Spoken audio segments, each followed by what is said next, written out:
നമുക്ക് ഇരിക്കാം.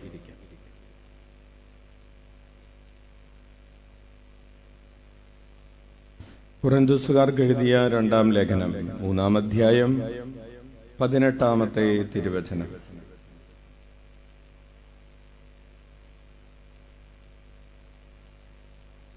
രണ്ട് കൊരിന്ത്യസ് 3:18. കർത്താവിന്റെ മഹത്വം കണ്ണാടിയിൽ എന്ന പോലെ മൂടുപടമണിയാത്ത മുഖത്ത് പ്രതിഫലിക്കുന്ന നാം എല്ലാവരും അവിടുത്തെ സാദൃശ്യത്തിലേക്ക്, മഹത്വത്തിൽ നിന്ന് മഹത്വത്തിലേക്ക് രൂപാന്തരപ്പെട്ടുകൊണ്ടിരിക്കുകയാണ്. ഇത് ആത്മാവായ കർത്താവിന്റെ ദാനമാണ്. വലതുകരം ഉയർത്തി വീശിക്കൊണ്ട് കർത്താവിന്റെ മഹത്വം കണ്ണാടിയിൽ എന്ന പോലെ മൂടുപടമണിയാത്ത മുഖത്ത് പ്രതിഫലിക്കുന്ന നാം എല്ലാവരും അവിടുത്തെ സാദൃശ്യത്തിലേക്ക്, മഹത്വത്തിൽ നിന്ന് മഹത്വത്തിലേക്ക് രൂപാന്തരപ്പെട്ടുകൊണ്ടിരിക്കുകയാണ്. ഇത് ആത്മാവായ കർത്താവിന്റെ ദാനമാണ്.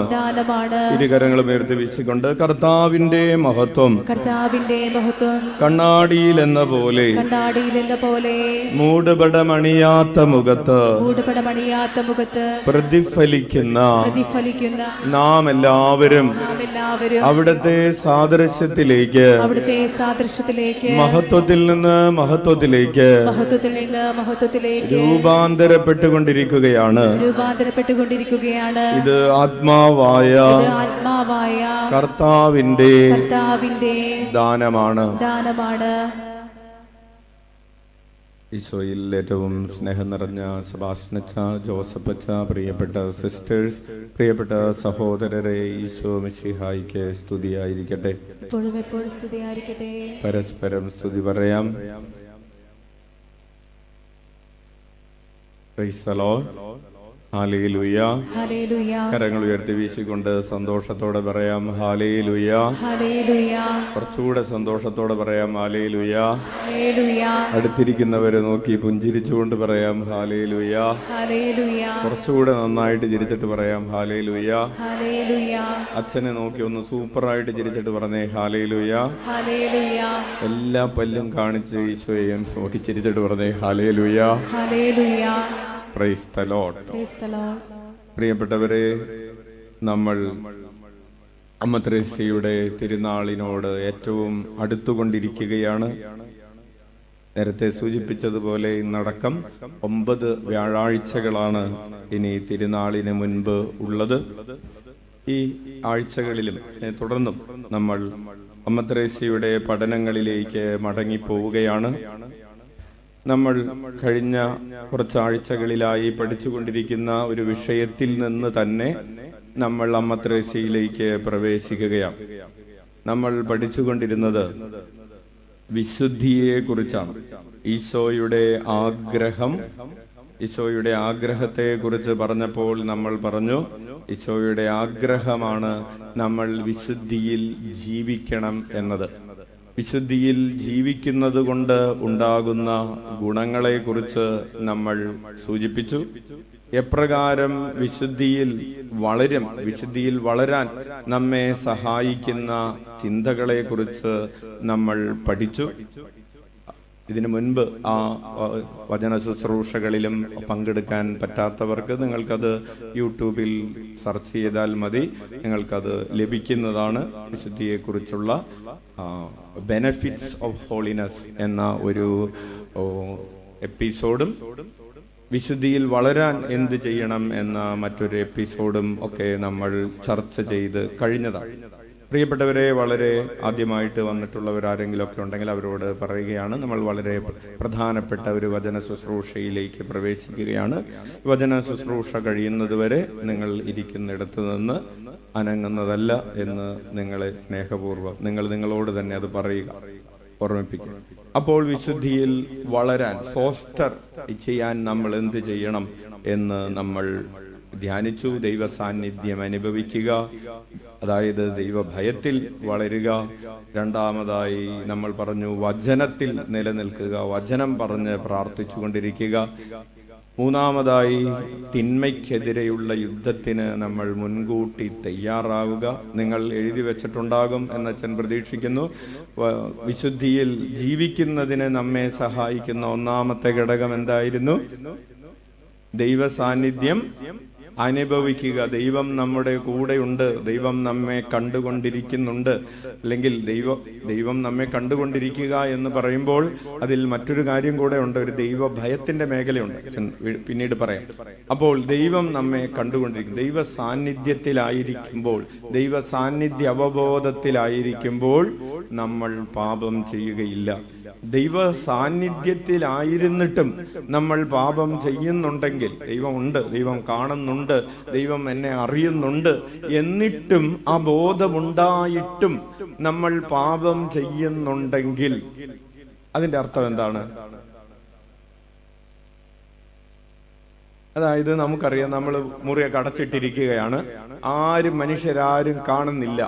എങ്കിലും ഒരു ഉദാഹരണം പറഞ്ഞാൽ, മൊബൈൽ ഫോണിൽ തെറ്റായ ഒരു വീഡിയോ കാണാൻ നമ്മൾ പരിശ്രമിക്കുന്നുണ്ടെങ്കിൽ, അല്ലെങ്കിൽ ആവശ്യമില്ലാത്തൊരു ഫോൺ കോൾ നമ്മൾ നടത്താൻ ദൈവം കാണുന്നുണ്ടെന്ന് അറിഞ്ഞിട്ടും നമ്മൾ അത് ചെയ്യുന്നുണ്ടെങ്കിൽ അതിന്റെ അർത്ഥം എന്താണ്?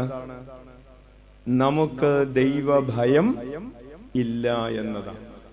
അതുകൊണ്ടാണ് റോമാക്കാർക്ക് എഴുതിയ ലേഖനം 3-ാം അധ്യായം 18-ാമത്തെ തിരുവചനം, റോമർ 3:18 ചെറിയൊരു വചനമുണ്ട്. 3:18 ഈശോ കരഞ്ഞു എന്ന് പറയുന്നത് പോലെ ചെറിയ 2 വാക്കുകൾ മാത്രമുള്ള ഒരു വചനമാണ് റോമർ 3:18. ഒന്നെടുത്ത് വായിക്കാവോ? ഒന്നുറക്കെ വായിച്ചേ.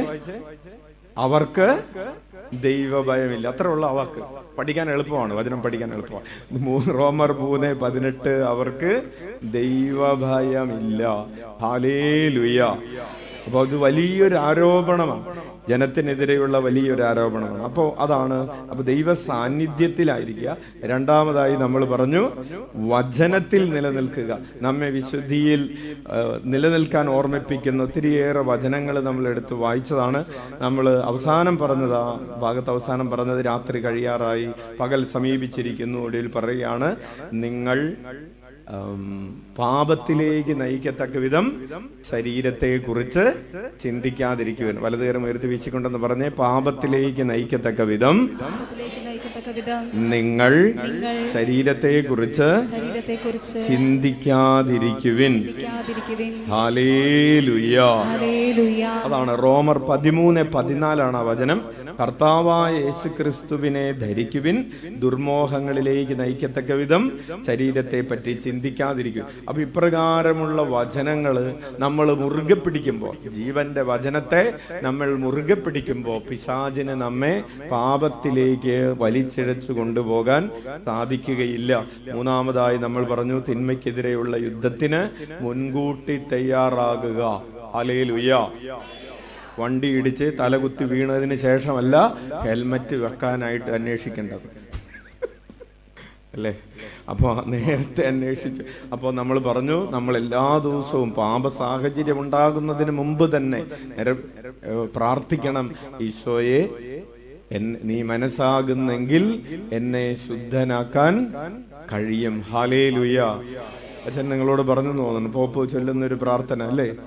പോപ്പ് ചൊല്ലിയിരുന്ന, ഫ്രാൻസിസ് പാപ്പ കിടക്കാൻ പോകുന്നതിന് മുമ്പ് എല്ലാ ദിവസവും ചൊല്ലിയിരുന്ന പ്രാർത്ഥനയാണ്, ഈശോയെ നിനക്ക് മനസ്സുണ്ടെങ്കിൽ എന്നെ ശുദ്ധനാക്കാൻ കഴിയും. ഹല്ലേലൂയ. നമുക്കറിയാം ഫ്രാൻസിസ് പാപ്പ എത്രമാത്രം വിശുദ്ധിയിൽ ജീവിച്ചൊരു മനുഷ്യനാണ്. അത്രമാത്രം വിശുദ്ധിയിൽ ജീവിച്ചൊരു മനുഷ്യൻ കിടക്കാൻ പോകുമ്പോൾ ചൊല്ലുകയാണ്, ഈശോയെ നിനക്ക് മനസ്സുണ്ടെങ്കിൽ എന്നെ ശുദ്ധനാക്കാൻ കഴിയും എന്ന്. ഹല്ലേലൂയ. അപ്പോൾ നമ്മളത് എത്രയധികമായി ചൊല്ലേണ്ടിയിരിക്കുന്നു. അതുപോലെ ഡൊമിനിക് സാവിയോ പ്രാർത്ഥിച്ചതുപോലെ, പരിശുദ്ധ അമ്മേ, ശുദ്ധത എന്ന പുണ്യത്തിനെതിരായ ഒരു പാപം ചെയ്യുന്നതിന് മുമ്പ് മരിക്കാൻ ഇടവരുത്തണമേ. നാലാമതായി നമ്മൾ പറഞ്ഞു, പരിശുദ്ധാത്മാവിന്റെ പ്രചോദനങ്ങളോട് നമ്മൾ പെട്ടെന്ന് പ്രതികരിക്കണം. ഔസേപിതാവിന് പരിശുദ്ധാത്മാവിന്റെ പ്രചോദനം ഉണ്ടായി, മറിയത്തെ സ്വീകരിക്കുക. പ്രചോദനം കിട്ടിയ ഉടനെ തന്നെ പോയി സ്വീകരിച്ചെന്നാണ് പറയുന്നത്. അതുപോലെ അപ്പോസ്തലന്മാരെ ഈശോ വിളിച്ചപ്പോ ഞങ്ങള് ഈ മീനൊക്കെ വിറ്റിട്ട് ഈശോക്കെ മേടിച്ച് അതിന് ശേഷം വരാമെന്നല്ല, അവർ അപ്പോൾ തന്നെ വഞ്ചിയും വലയും ആ വലയിലുണ്ടായിരുന്ന മത്സ്യങ്ങളും ഒക്കെ അവിടെ തന്നെ വിട്ടിട്ട് ഉടനെ തന്നെ ഈശോയെ അനുഗമിച്ചു. അപ്പൊ നമ്മുടെ ഹൃദയത്തില് ചില പ്രചോദനങ്ങൾ ദൈവം തരും.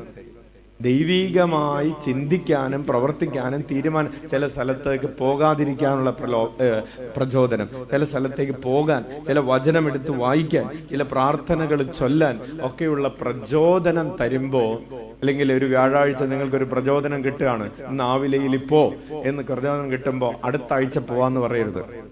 Hallelujah, hallelujah. അപ്പോൾ ഈ പ്രചോദനങ്ങളോട് എന്ത് ചെയ്യണം?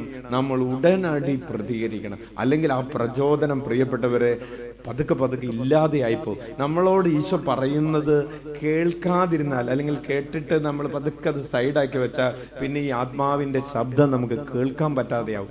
ഹല്ലേലൂയ. അപ്പോൾ അതാണ് നാലാമത്തേത്. മൂന്നാമത് നമ്മൾ പറഞ്ഞു നിത്യതയെ കുറിച്ചുള്ള കാഴ്ചപ്പാട് വളർത്തുക.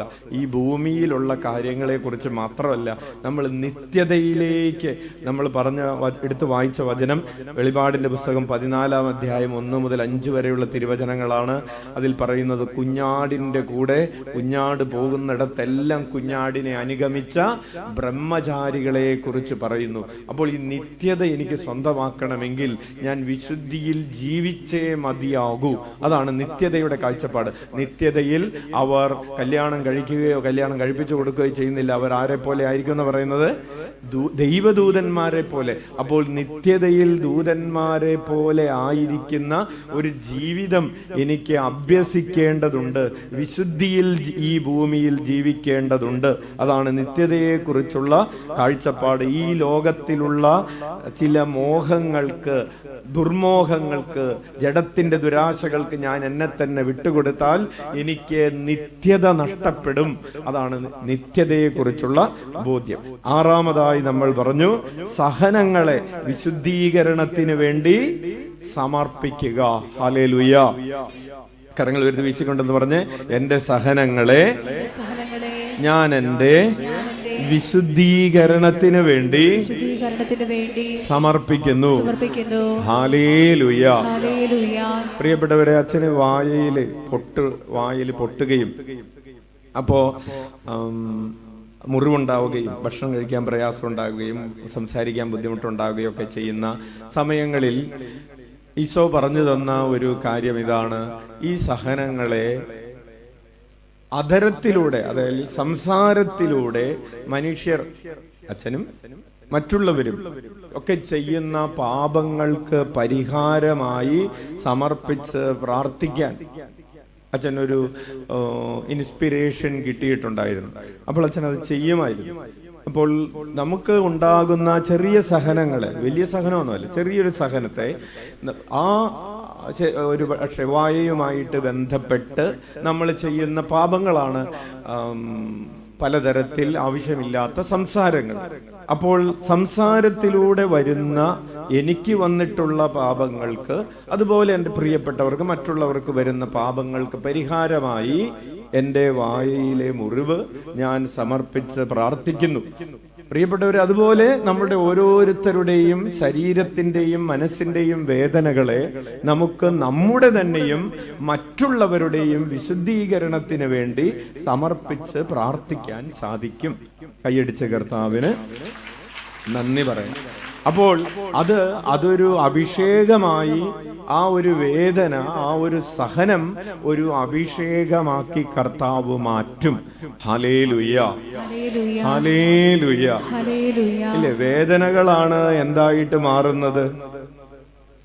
മുത്തുച്ചിപ്പികളായിട്ട് മാറുന്നത്. ഈ മുത്തുച്ചിപ്പി എങ്ങനെയാണ് ഉണ്ടാവുന്നത്? കേട്ടിട്ടുണ്ടോ? മുത്തുച്ചിപ്പിയുടെ കഥ നിങ്ങൾ കേട്ടിട്ടില്ലേ? ഒരു എന്തിന്റെ ഉള്ളിലാണ്? കക്ക. അതിന്റെ ഉള്ളിലേക്ക് ഒരു മണൽത്തരി പോകുന്നു. ഈ മണൽത്തരി ഇതിന്റെ ഉള്ളിലേക്ക് പ്രവേശിക്കുമ്പോ അതിൻ്റെ ഉള്ളിലുള്ള മാംസം എന്ത് ചെയ്യുന്നു? വിങ്ങുന്നു എന്നാണ് പറയുന്നത്. അതിന് വേദന എടുക്കുന്നു, ഭയങ്കരമായ വേദന എടുക്കും. ആ വേദന കവർ ചെയ്യുന്നതിന് വേണ്ടി അതിൻ്റെ ഉള്ളിൽ നിന്ന് തന്നെ ഒരു പ്രത്യേക ദ്രാവകം പുറപ്പെടുന്നു. അങ്ങനെ ആ ദ്രാവകം ഈ കല്ലിനെ ഇങ്ങനെ പൊതിഞ്ഞു പിടിക്കുന്നു. അങ്ങനെയാണ് അത് അവസാനം എന്തായിട്ട് മാറുന്നത്? മുത്തുച്ചിപ്പിയായിട്ട്. ആ മുത്തുച്ചിപ്പിയുടെ പ്രോസസ്, ഉള്ളിൻ്റെ ഉള്ളിലിരിക്കുന്ന ആ വലിയ നിധി ഉണ്ടാകുന്നത് സഹനങ്ങളിലൂടെ കടന്നു പോകുമ്പോഴാണ്. ഈ സഹനങ്ങൾ കർത്താവ് അഭിഷേകമായിട്ട് മാറ്റും.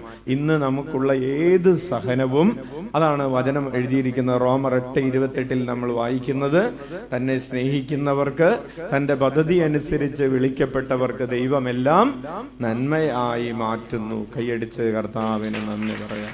അപ്പോൾ ഒരു വിലയുമില്ലാത്ത, അല്ലെ, കാക്കാശിന് കൊള്ളൂല എന്ന് പറയുന്നില്ല, 1 രൂപ 2 രൂപയുള്ള ഈ കക്ക കോടിക്കണക്കിന് വിലയുള്ള മുത്തിച്ചിപ്പിയായിട്ട് മാറിയത് അതിൻ്റെ സഹനത്തിന്റെ ഫലമായിട്ടാണ്.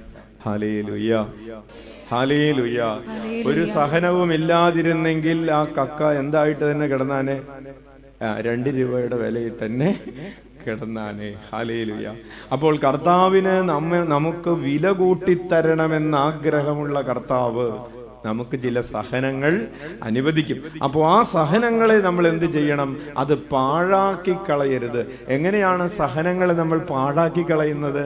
ഒരു സഹനം വന്നു, ആ സഹനത്തെ ഓർത്ത് നമ്മൾ വെറുവെറുത്തും മുറുമുറുത്തും ശപിച്ച് ദുരിതമെന്ന് പറഞ്ഞും മറ്റുള്ളവരെ പഴി പറഞ്ഞും ഒക്കെ നമ്മൾ ആ സഹനങ്ങളെ പാഴാക്കി കളയും.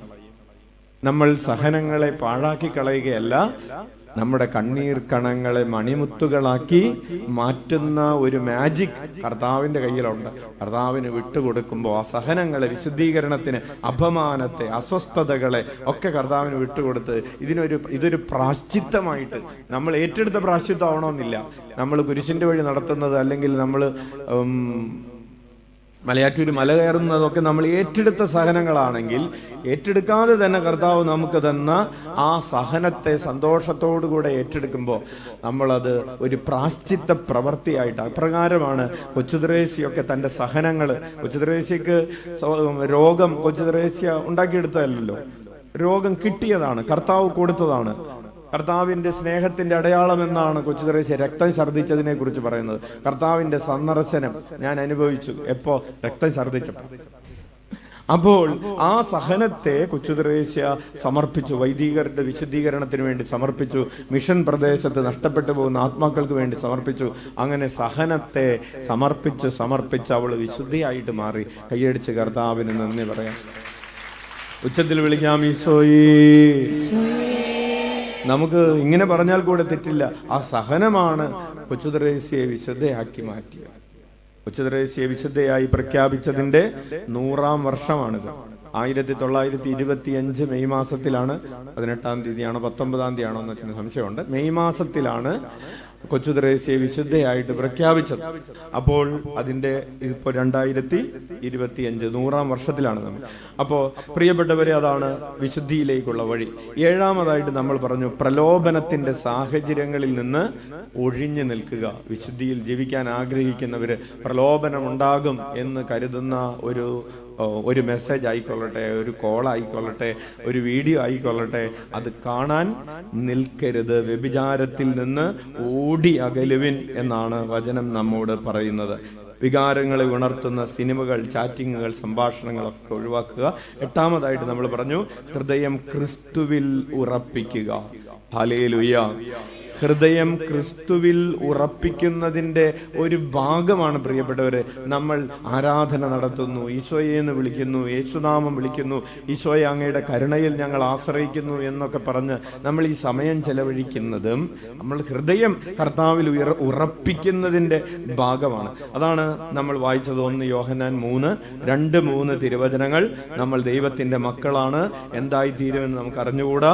ഒരു കാര്യം നമുക്കറിയാം, അവിടുന്ന് പ്രത്യക്ഷപ്പെടുമ്പോൾ അവിടുന്ന് ആയിരിക്കുന്നത് പോലെ നമ്മൾ അവിടത്തെ കാണുകയും അവിടുന്ന് പരിശുദ്ധനായിരിക്കുന്നത് പോലെ തന്നെ പരിശുദ്ധരാക്കുകയും ചെയ്യുന്നു. ഓക്കെ, ഇത്രയും കാര്യങ്ങളാണ് വിശുദ്ധിയിൽ വളരാൻ വേണ്ടി നമ്മൾ പറഞ്ഞത്. ഇതിൽ നിന്ന് ഇത് ഒന്ന് റീക്യാപ്പ് ചെയ്തതാണ്. ഇനി നമ്മൾ അമ്മ ത്രേസ്യയിലേക്ക് ഇവിടെ നിന്ന് അങ്ങോട്ട് പ്രവേശിക്കുക. അമ്മ ത്രേസ്യ വിശുദ്ധിയെ കുറിച്ച് എന്താണ് പറയുന്നത്? അമ്മ ത്രേസ്യയെ സംബന്ധിച്ച് വിശുദ്ധി എന്ന് പറയുന്നത്, പ്രിയപ്പെട്ടവരെ, കുറെ കാര്യങ്ങൾ ചെയ്യുന്നതും കുറെ കാര്യങ്ങൾ ചെയ്യാതിരിക്കുന്നതും അല്ല. അമ്മ ത്രേസ്യയെ സംബന്ധിച്ച് വിശുദ്ധി എന്ന് പറയുന്നത് ഫ്രണ്ട്ഷിപ്പ് വിത്ത് ജീസസ്, ഈശോയുമായിട്ടുള്ള സൗഹൃദത്തെയാണ്, ബന്ധത്തെയാണ് അമ്മ ത്രേസ്യ വിശുദ്ധി എന്ന് വിളിക്കുന്നത്. Holiness means friendship with Jesus Christ. കൈയടിച്ച് കർത്താവിന് നന്ദി പറയാം. അപ്പോൾ എന്താണ് പ്രിയപ്പെട്ടവരെ വിശുദ്ധി? അമ്മ ത്രേസ്യ എന്താ പറഞ്ഞിരിക്കുന്നത്? വിശുദ്ധി എന്ന് പറഞ്ഞാൽ ഈശോയുമായിട്ടുള്ള ഫ്രണ്ട്ഷിപ്പാണ്, സൗഹൃദമാണ്. അപ്പോൾ ഈ സൗഹൃദം ആർക്കൊക്കെ ഉണ്ടാക്കിയെടുക്കാം? അപ്പോൾ ആർക്ക് വിശുദ്ധരാകാം എന്നൊരു പ്രധാനപ്പെട്ട ചോദ്യം 16-ാം നൂറ്റാണ്ടിൽ, അതായത് അമ്മ ത്രേസ്യ ജീവിച്ചിരുന്ന കാലഘട്ടത്തിൽ, അമ്മ ത്രേസ്യ ജീവിച്ചിരുന്ന കാലഘട്ടം ഏതാണ്? 16-ാം നൂറ്റാണ്ട്. 1515 മാർച്ച് മാസം 25-ാം തീയതിയാണ് അമ്മ ത്രേസ്യ ജനിച്ചത്. എന്ന് പറഞ്ഞേ, 15-25-ാം തീയതി അല്ലേ? ഓർക്കുന്നത് നല്ലതല്ലേ? നമ്മൾ എന്തോരം പേരുടെ ബർത്ത്ഡേ ഒക്കെ ഓർക്കാറുണ്ട്. അപ്പൊ നമുക്ക് അമ്മ ത്രേസ്യയുടെ ബർത്ത്ഡേ ഓർക്കുന്നത് നല്ലതാണ്. 1515 മാർച്ച് 25-ാം തീയതി. അപ്പോൾ അമ്മ ത്രേസ്യ എന്നാ മരിച്ചത്? 1582 പറഞ്ഞ ഒക്ടോബർ 15-ാം തീയതി എന്ന് പറഞ്ഞ ഒരു കൈവക്കി സമ്മാനം കൊടുക്ക. ഒക്ടോബർ 15-ാം തീയതി അല്ല, അമ്മ ത്രേസ്യ മരിച്ചത് ഒക്ടോബർ 4-ാം തീയതിയാണ്. Hallelujah, price the Lord. നിങ്ങൾക്കൊരു ധാരണയുണ്ട്, സാധാരണ മരിച്ച ദിവസമാണ് തിരുനാൾ ആഘോഷിക്കുന്നത് അല്ലേ? സാധാരണ സഭയിൽ അങ്ങനെയാണ്. പക്ഷെ അമ്മ ത്രേസ്യയുടെ കാര്യത്തിൽ ഒക്ടോബർ 4-ാം തീയതി ഫ്രാൻസിസ് അസീസിയുടെ തിരുനാൾ ഉള്ളത് കൊണ്ട് അമ്മ ത്രേസ്യക്ക് 15-ാം തീയതിയാണ് അലോട്ട് ചെയ്ത് കിട്ടിയത്, സ്ലോട്ട് കിട്ടിയത്. ഹല്ലേലൂയ. അപ്പോൾ പ്രിയപ്പെട്ടവരെ, അപ്പോൾ ആ കാലഘട്ടം 16-ാം നൂറ്റാണ്ടെന്ന് പറയുന്ന ഈ കാലഘട്ടത്തില് ഒരു വളരെ പ്രത്യേകതയുള്ള കാലഘട്ടമാണ്. അപ്പോൾ അവർ വിചാരിച്ചിരുന്നത് പുരുഷന്മാർക്ക് മാത്രമേ വിശുദ്ധരാകാൻ പറ്റൂ. സ്ത്രീകളെ പലതരത്തിലും, സ്ത്രീകൾ പുസ്തകം എഴുതിയാൽ അതിനെ സംശയദൃഷ്ടിയോടെ നോക്കുകയും സ്ത്രീകൾ എന്തെങ്കിലുമൊക്കെ കാര്യങ്ങളുമായിട്ട് മുന്നോട്ട് വന്നാൽ ഇൻക്വിസിഷനിലും സഭാ കോടതികളിലുമൊക്കെ അത് തടഞ്ഞു വെക്കുകയും ചെയ്തുകൊണ്ടിരുന്ന ഒരു കാലഘട്ടം. അപ്പോൾ സ്ത്രീകളെ മാറ്റിവെച്ചു. പിന്നെ സാധാരണ കുടുംബജീവിതം നയിക്കുന്നവരെയും, കുടുംബജീവിതം അങ്ങനെയൊക്കെ ഇങ്ങനെ നയിക്കുന്നവർക്കൊന്നും വിശുദ്ധരാകാൻ പറ്റില്ല എന്ന ഒരു ചിന്താഗതി മറുവശത്ത്. അപ്പോ പിന്നെ ആരാ ബാക്കിയുള്ളത്? കുറെ സന്യാസികളായിട്ടുള്ള പുരുഷന്മാര് മാത്രം, അവർക്ക് മാത്രം വിശുദ്ധരാകാൻ പറ്റുകയുള്ളൂ എന്നൊക്കെയുള്ള ധാരണകളും പഠനങ്ങളും ഒക്കെയുള്ള ഒരു കാലഘട്ടത്തിൽ അമ്മ ത്രേസ്യ അവതരിപ്പിക്കുകയാണ് എല്ലാവർക്കും വിശുദ്ധിയിലേക്കുള്ള വിളിയുണ്ടെന്നും എല്ലാവർക്കും വിശുദ്ധരായി തീരാമെന്നും വിശുദ്ധി എന്ന് പറഞ്ഞാൽ ഈശോയുമായിട്ടുള്ള സൗഹൃദമാണ് എന്നും അമ്മ ത്രേസ്യ അവതരിപ്പിച്ചപ്പോൾ അതിന് ഒരു വിപ്ലവാത്മകമായ മാനം സഭയിലുണ്ടായി. Hallelujah, hallelujah. അതാണ് അമ്മ ത്രേസ്യയുടെ പഠനത്തിന്റെ പ്രസക്തി എന്ന് പറയുന്നത്. എല്ലാവർക്കും വിശുദ്ധരാകാം. കുടുംബജീവിതം നയിക്കുന്ന ഒരു ഭാര്യയും ഭർത്താവും ഒരുമിച്ച് ജീവിക്കുന്ന ഒരു കുടുംബത്തില് കുടുംബജീവിതം നയിച്ചുകൊണ്ട് തന്നെ നമുക്ക് ഈശോയുടെ സുഹൃത്തുക്കളാകാം. ഈശോയുടെ സുഹൃത്തുക്കളായി ജീവിച്ചാൽ നമുക്ക് വിശുദ്ധരാകാം. ആണായാലും പെണ്ണായാലും എനിക്ക് ഈശോയോട് സൗഹൃദത്തിൽ ജീവിക്കാൻ എന്തെങ്കിലും തടസ്സമുണ്ടോ? ഞാനൊരു യുവാവോ യുവതിയോ ആണെങ്കിലും, വാർദ്ധക്യത്തിൽ, മധ്യവയസ്സിലാണെങ്കിലും വാർദ്ധക്യത്തിലാണെങ്കിലും എനിക്ക് ഈശോയുമായിട്ടുള്ള സൗഹൃദം എപ്പോഴും സംലഭ്യമാണ്. അതുകൊണ്ട് എനിക്ക് ഏത് പ്രായത്തിലും ഏത് കാലത്തിലും ഏത് ജീവിതാവസ്ഥയിലും ഏത് ജീവിതാന്തസ്സിലുമായിരുന്നു കൊണ്ട് എനിക്ക് വിശുദ്ധയാകാൻ കഴിയും എന്ന് ലോകത്തോട് ധൈര്യത്തോടെ വിളിച്ചു പറഞ്ഞവളാണ് ആവിലായിലെ അമ്മ. ഉച്ചത്തിൽ വിളിച്ച ഈശോയേ, അമ്മേ. അപ്പോൾ പ്രിയപ്പെട്ടവരെ, അമ്മ ത്രേസ്യ വിശുദ്ധിയെ കുറിച്ചുള്ള ഈ പഠനങ്ങൾ പ്രത്യേകമായി അവതരിപ്പിച്ചത് ഉത്തമ ഗീതം എന്ന പുസ്തകത്തെ കുറിച്ചുള്ള തന്റെ ധ്യാനത്തിലൂടെയാണ്. ചെറിയ പുസ്തകമാണ്, 4 അധ്യായങ്ങൾ, അധികം അധ്യായങ്ങളൊന്നുമില്ല, ചെറിയൊരു പുസ്തകമാണ്. ആഭ്യന്തര ഹർമ്മ്യം പോലെ വലുതല്ല, വേ ഓഫ് പെർഫെക്ഷൻ പോലെ വലുതല്ല, ചെറിയ പുസ്തകം, കുറച്ച് പേജുകൾ മാത്രമുള്ള ഈ പുസ്തകത്തിലൂടെ അമ്മ ത്രേസ്യ അവതരിപ്പിച്ചത് എങ്ങനെ നമുക്ക് ഈശോയുടെ സുഹൃത്തുക്കളാകാം എന്നാണ്. Hallelujah, hallelujah, hallelujah. അപ്പോൾ ഈശോയുടെ സുഹൃത്തുക്കൾ ആകുന്നതിന്റെ ചില പടികൾ അമ്മ ത്രേസ്യ അവതരിപ്പിച്ചിട്ടുണ്ട്. നമ്മൾ എങ്ങനെയാണ് സാധാരണ രീതിയിൽ ഒരു ഫ്രണ്ട്ഷിപ്പ് വളർത്തിയെടുക്കുന്നത്? ചിരിക്കുന്നു. എങ്ങനെയാണ് ഫ്രണ്ട്ഷിപ്പ്? പിള്ളേരാരും ഇല്ല ഇവിടെ, ക്ലാസ് ഉള്ള ദിവസമാണല്ലേ. എങ്ങനെയാണ് ഫ്രണ്ട്ഷിപ്പ് വളർത്തിയെടുക്കുന്നത്? അമ്മ ത്രേസ്യ പറയും. അമ്മ ത്രേസ്യ നമുക്കറിയാവുന്ന കാര്യമാണ്. ആദ്യം നിങ്ങൾ ഫോൺ ഇല്ലാത്ത കാലമാണെന്ന് വിചാരിക്കുക. അമ്മ ത്രേസ്യയുടെ കാലത്ത് ഫോൺ ഇല്ലല്ലോ. അപ്പോൾ ഫ്രണ്ട്ഷിപ്പ് വളർത്തിയെടുക്കാനുള്ള ആദ്യത്തെ കാര്യം കൂടിക്കാഴ്ചകളാണ്. എന്താണ്? എപ്പോ ഞായറാഴ്ച കുർബാനക്ക് പോയപ്പോ കണ്ടായിരുന്നു അല്ലേ? ആദ്യം എന്താണ്? കൂടിക്കാഴ്ചകളാ. കൂടിക്കാഴ്ചകൾക്ക് ശേഷം എന്താണ്? അത് തന്നെ, സംഭാഷണം. അപ്പോൾ നിങ്ങൾ ഇതൊന്നും മറന്നിട്ടില്ല എന്നുള്ള സന്തോഷം അല്ലേ? കൂടിക്കാഴ്ചകൾക്ക് ശേഷം സംഭാഷണങ്ങൾ. എന്തൊക്കെയായിരിക്കും സംസാരിക്കുന്നത്? സംസാരിക്കുമ്പോൾ എന്ത് സംഭവിക്കും?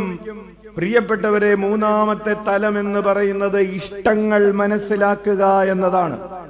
ഈശോ നമ്മോട് സംസാരിക്കുമ്പോൾ നമുക്ക് ആരുടെ ഇഷ്ടങ്ങൾ മനസ്സിലാകും? നമ്മൾ ഈശോയോട് സംസാരിക്കുമ്പോൾ ഈശോയ്ക്ക് എന്ത് മനസ്സിലാകും? നമ്മുടെ ഇഷ്ടങ്ങൾ മനസ്സിലാകും. ഈശോയ്ക്ക് പിന്നൊരു ഗുണമുണ്ട്, സംസാരിക്കാതെ തന്നെ നമ്മുടെ മനസ്സിലുള്ളത് എന്താണെന്ന് അറിയാം. അപ്പോൾ രണ്ടുപേർ, സാധാരണ മനുഷ്യർ തമ്മിൽ സംസാരിക്കുമ്പോൾ അല്ലെ, വിവാഹത്തിന് വേണ്ടിയിട്ട് മാട്രിമോണിയിൽ ആദ്യം എന്തു വന്നു? ഫോട്ടോ വന്നു. ഫോട്ടോ വന്നതിന് ശേഷം എന്തു വന്നു? ഫോട്ടോ ഇഷ്ടപ്പെട്ടതിന് ശേഷം ഫോൺ നമ്പർ വന്നു. ഫോൺ നമ്പർ വന്നതിന് ശേഷം എന്ത് സംഭവിച്ചു? സംസാരിക്കാൻ തുടങ്ങിയപ്പോൾ പരസ്പരം രണ്ടുപേർക്കും അവരവരുടെ രണ്ടുപേരുടെ ആറ്റിറ്റ്യൂഡ്സ് ഇഷ്ടങ്ങൾ മനസ്സിലാക്കാൻ തുടങ്ങി. അങ്ങനെ ഇഷ്ടങ്ങൾ മനസ്സിലാക്കി കഴിയുമ്പോഴാണ് പ്രധാനപ്പെട്ട ഒരു തീരുമാനമെടുക്കുന്നത്. ഫോട്ടോ കണ്ടു കഴിഞ്ഞപ്പോൾ ഒരു റിക്വസ്റ്റ് അയച്ചു, ഇൻട്രസ്റ്റഡ് ആണ് എന്ന് പറഞ്ഞ് റിക്വസ്റ്റ് അയച്ചു. ഓക്കെ, സംസാരിച്ചു തുടങ്ങി. ഇഷ്ടങ്ങൾ മനസ്സിലാക്കി കഴിയുമ്പോൾ ഒരു പ്രധാനപ്പെട്ട ട്വിസ്റ്റ് തുടങ്ങാണ്. അതെന്താണെന്നറിയാവോ? പരസ്പരം ആഗ്രഹിക്കുന്ന തലം. എനിക്ക് ഈ കല്യാണം നടന്നാൽ കൊള്ളാം എന്ന് എന്തുണ്ടാകും? നിങ്ങൾക്കിതൊന്നും ഓർമ്മയില്ലേ? എന്തുണ്ടാകും? ആഗ്രഹമുണ്ടാകും. ഇത് നടന്നാൽ കൊള്ളാം. അതാണ് പരസ്പരം ആഗ്രഹിക്കുന്ന, എനിക്ക് ഈ കല്യാണം നടന്നാൽ കൊള്ളാം, എനിക്ക് ഈശോയുടെ സ്വന്തമാകണം എന്നൊരാഗ്രഹം. ഈശോയെ എനിക്ക് സ്വന്തമാക്കണമെന്നും എനിക്ക് ഈശോയുടെ സ്വന്തമാകണം എന്നുമുള്ള ആഗ്രഹം. പ്രിയപ്പെട്ടവരെ, ആ തലം കൂടെ കഴിഞ്ഞാൽ അപ്പോഴാണ് ആരോ വന്നിട്ട് പറയുന്നത്, ഇല്ല, ഈ കല്യാണം നടത്തി തരാൻ പറ്റൂല. വെറുതെ ഉറങ്ങിക്കിടന്നവരെ വിളിച്ചെഴുന്നേപ്പിച്ചിട്ട് ചോറില്ല എന്ന് പറഞ്ഞു. അപ്പോൾ ഈ കല്യാണം നടത്തി തരാൻ പറ്റില്ല, ഇന്ന കാര്യങ്ങളൊക്കെ ഉണ്ടെന്ന് പറയുമ്പോ ആർക്കിഷ്ടമില്ലെങ്കിലും, ആരെ ഉപേക്ഷിച്ചിട്ടാണെങ്കിലും, എന്ത് ത്യാഗം ചെയ്തിട്ടാണെങ്കിലും, ഇപ്പോ പ്രപ്പോസൽ വന്നു കഴിഞ്ഞപ്പോ പെൺകുട്ടിക്ക് ജർമ്മനിയിൽ ജോലി, ചെറുക്കന് UK ജോലി. ഇത് അപ്പൊ ആര് ഉപേക്ഷിക്കും? ജർമ്മനിയിൽ ജോലിയുള്ള പെണ്ണ് പറയുമോ ഞാൻ ജർമ്മനിയിലെ ജോലി ഉപേക്ഷിക്കാം? UK ജോലിയുള്ള ചെറുക്കം പറയുമോ ഞാൻ അത് ഉപേക്ഷിക്കാം?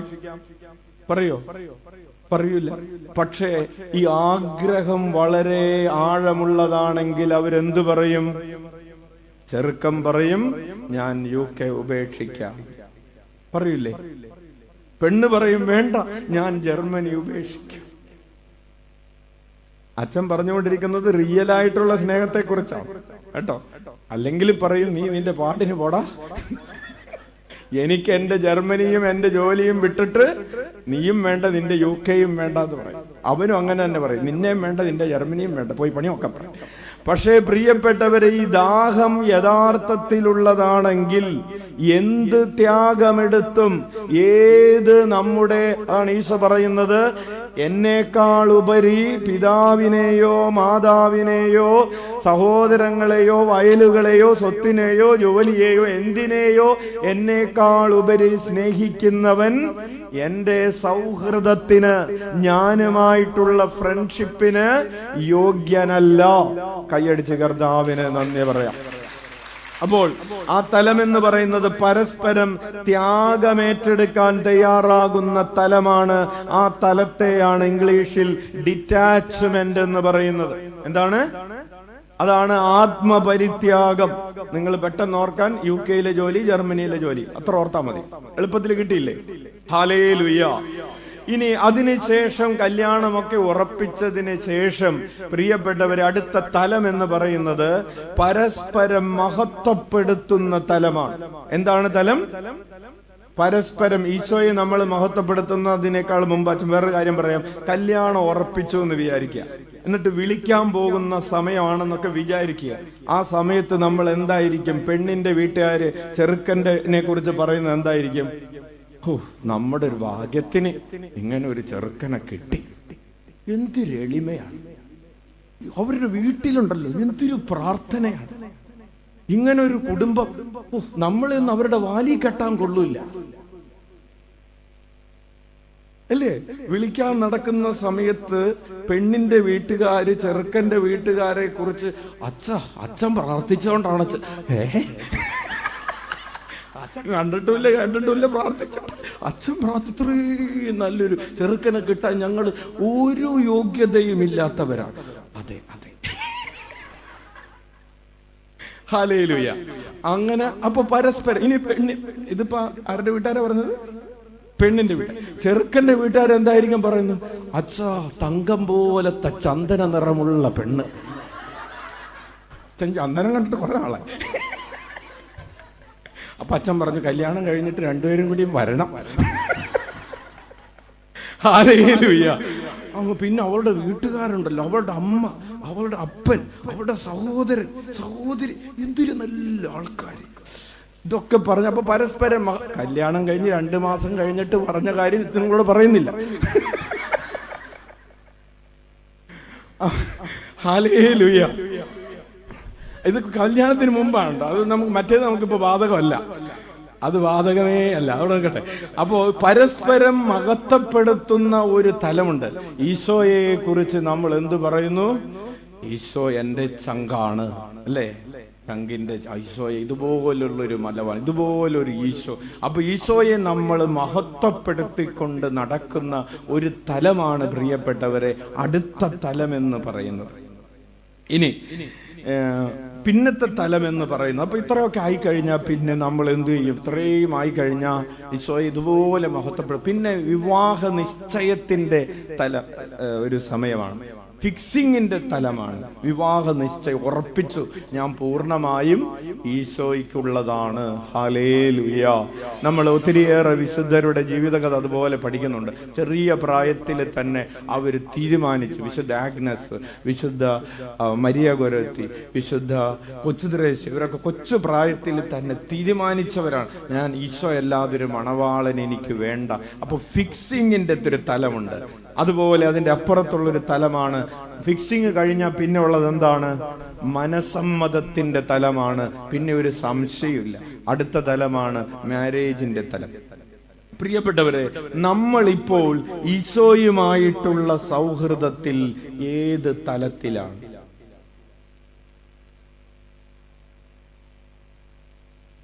നമ്മുടെ വിശുദ്ധിയുടെ, നമ്മൾ എത്രമാത്രം ഹോളിനെസ്സിൽ വളർന്നിട്ടുണ്ട് എന്നളക്കാനുള്ള മാനദണ്ഡം ഈശോയുമായിട്ടുള്ള ബന്ധമാണ്. അപ്പോൾ ആ ബന്ധത്തിന്റെ മാനദണ്ഡം ഉപയോഗിച്ച് ആ ബന്ധത്തിന്റെ പല തലങ്ങളാണ് അച്ഛൻ നിങ്ങളോട് പങ്കുവെച്ചത്. കണ്ടുമുട്ടലിന്റെ തലം ഈശോ ഞാൻ, അതാണ് ആദ്യത്തെ തലം. ഈശോയെ നമ്മൾ പള്ളിയിൽ വരുന്നു, ഈശോയെ കാണുന്നു, തൊട്ടുമുത്തുന്നു, പോകുന്നു. ഈശോ ഞാൻ, രണ്ടും ചേർന്നിട്ടൊന്നുമില്ല, രണ്ടും രണ്ടാണ്. ആ ഒരു തലത്തിലാണോ നമ്മൾ? അല്ലെങ്കിൽ രണ്ടാമത്തെ തലം എന്താണ്? സംഭാഷണത്തിന്റെ, ഞാൻ ഈശോയോട് സ്നേഹപൂർവം സംഭാഷണം നടത്തുന്നുണ്ടോ? എൻ്റെ ഹൃദയ രഹസ്യങ്ങൾ പങ്കുവെക്കുന്നുണ്ടോ?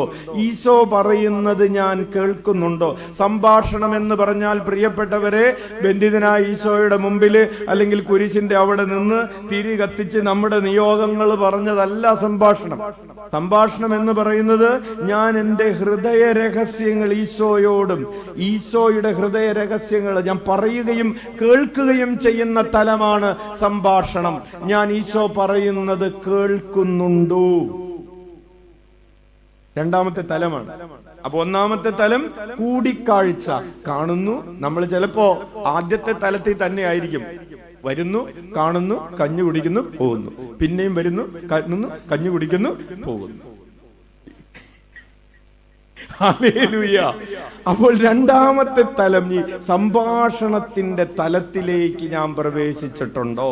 മൂന്നാമതായിട്ട് ഈശോയുടെ ഇഷ്ടങ്ങൾ ഞാൻ മനസ്സിലാക്കുന്നുണ്ടോ?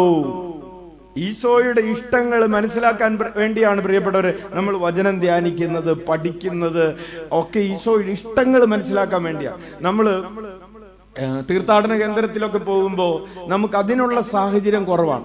നമ്മൾ തിരികത്തിക്കുന്നു, നമ്മുടെ നിയോഗം പറയുന്നു, പോരുന്നു. നമ്മൾ 1 മണിക്കൂർ ഇരുന്ന് അല്ലെങ്കിൽ 2 മണിക്കൂർ ഇരുന്ന് ഈശോയുടെ ഇഷ്ടങ്ങൾ എന്താണെന്ന് ചോദിക്കാറുണ്ടോ? ഇല്ല. Hallelujah, hallelujah. അപ്പോൾ എന്തിനാണ് ഇതുപോലെ വചന ശുശ്രൂഷകൾ? കാലത്ത് 1 മണിക്കൂറോളം നേരം പരിശുദ്ധാത്മാവിന്റെ ഫലമായ സമാധാനത്തെ കുറിച്ച് സെബാസ്റ്റ്യൻ ക്ലാസ് എടുത്തു. അപ്പോൾ ഈ സമാധാനത്തെ കുറിച്ച് ദൈവത്തിന്റെ ഇഷ്ടം, അതാണ് ദൈവത്തിന്റെ ഇഷ്ടമാണ് നമ്മൾ പഠിക്കുന്നത്. Hallelujah, hallelujah. ഇനി അത് ഇഷ്ടങ്ങൾ മനസ്സിലാക്കിയതിന് ശേഷം അടുത്ത തലം എന്താണ്? ആഗ്രഹിക്കുന്ന തലം. എന്താഗ്രഹിക്കുന്ന? ഈശോ തരുന്നത് ആഗ്രഹിക്കലല്ല. എന്താണ് ആഗ്രഹിക്കുന്നത്? ഈശോയെയാണ് ആഗ്രഹിക്കുന്നത്. നമ്മൾ കല്യാണം നടത്തുമ്പോ മണവാളന്റെ സമ്പത്താണോ ആഗ്രഹിക്കുന്നത്? മണവാട്ടിയുടെ സ്വത്താണോ ആഗ്രഹിക്കുന്നത്? ആണോ എന്ന് ചോദിച്ചാൽ ആണെന്ന് പറയുന്നവരുമുണ്ട്. ഇല്ലേ, ചില കല്യാണത്തിലൊക്കെ വന്നിട്ട് പറയും ഞങ്ങൾക്ക് പെണ്ണിനെ മാത്രം മതി, പറയാറില്ലേ? പെണ്ണിനെ മാത്രം. അപ്പൊ അങ്ങനെ കല്യാണം നടത്തി 15 ദിവസം കഴിയുമ്പോൾ അവളോട് ചോദിക്കും, എടീ നിന്റെ വീട്ടിൽ നിന്ന് നീ എന്തെങ്കിലും കൊണ്ടുവന്നാ? അല്ലേ? പെണ്ണിനെ മാത്രം മതി എന്നും പറഞ്ഞ് കൊണ്ടുപോയതാണ് ഇപ്പൊ അവളെ പീഡിപ്പിച്ചുകൊണ്ടിരിക്കുകയാണ്. ഹല്ലേലൂയ. പ്രിയപ്പെട്ടവരെ, നമ്മൾ ആഗ്രഹിക്കുന്നത് ഈശോ തരുന്നതിനെ അല്ല. ആരെയാണ് ആഗ്രഹിക്കുന്നത്? ഈശോയെയാണ് ആഗ്രഹിക്കുന്നത്. അതാണ് പരസ്പരം ആഗ്രഹിക്കുന്ന തലമെന്ന് പറഞ്ഞത്. പക്ഷേ നമുക്ക് ഒരു അപകടം സംഭവിക്കാറുണ്ട്. എന്താണ്? നമുക്ക് ഈശോയെ വേണ്ട, ഈശോ തരുന്നത് മതി.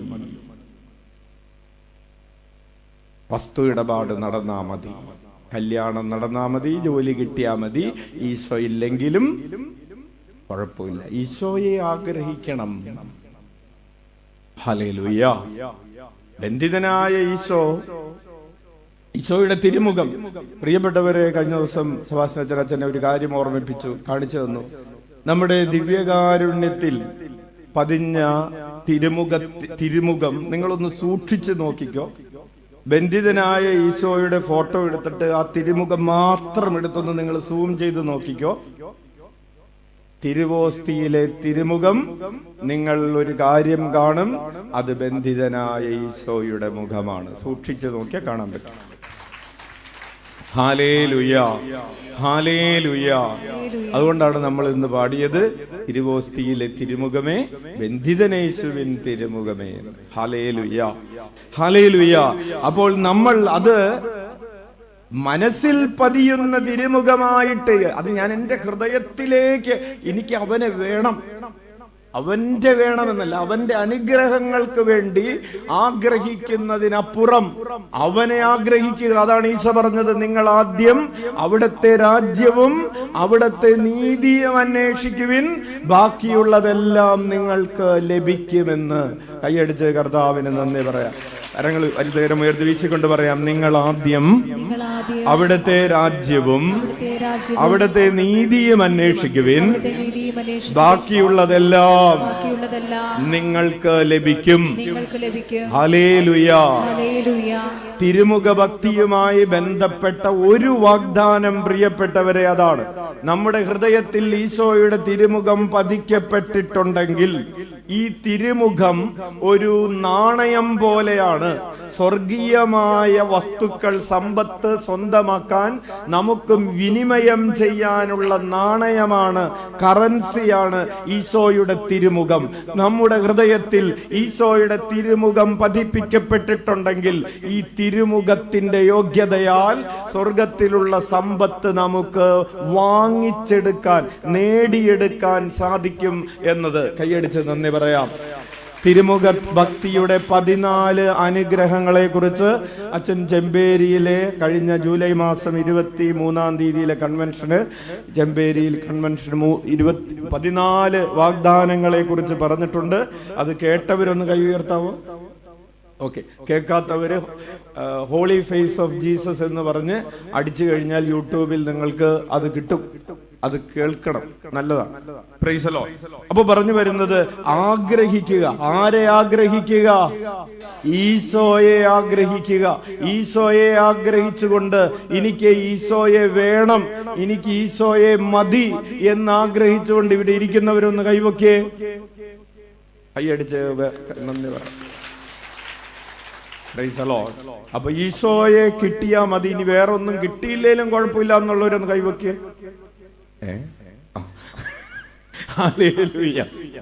പ്രിയപ്പെട്ടവരെ, കുഴപ്പമില്ല എന്നല്ല, ഈശോയെ കിട്ടുമ്പോ നമുക്ക് ആവശ്യമുള്ളതൊക്കെ കിട്ടും. Price the Lord. അപ്പോൾ അതാണ് അടുത്ത തലം. ഇനി അപ്പോൾ നമ്മളിപ്പോൾ ഏത് തലത്തിലായിട്ടുണ്ടെന്ന് പരിശോധിക്കാൻ വേണ്ടിയാണ് അച്ഛൻ ഇത് റിപ്പീറ്റ് ചെയ്യുന്നത്. എനിക്ക് ഈശോ മതി എന്ന് പറയുന്ന ഒരു തലത്തിലെത്തിയിട്ടുണ്ടോ പരിശോധിക്കുക. ചെക്ക് ലിസ്റ്റാണ്. അടുത്തത് നമ്മൾ പറഞ്ഞു, ഈശോയെ പ്രതി ഞാൻ ത്യാഗമേറ്റെടുക്കാൻ തയ്യാറാണോ? എനിക്ക് ഈശോ മതി, ഓക്കെ ശരി. അപ്പോൾ ഇനി വീണ്ടും പഴയ ഉദാഹരണത്തിലേക്ക് പോയാൽ, ഞാൻ ഈശോയെ ഫിക്സ് ചെയ്തു. അപ്പൊ നമ്മൾ എന്ത് ചെയ്യും?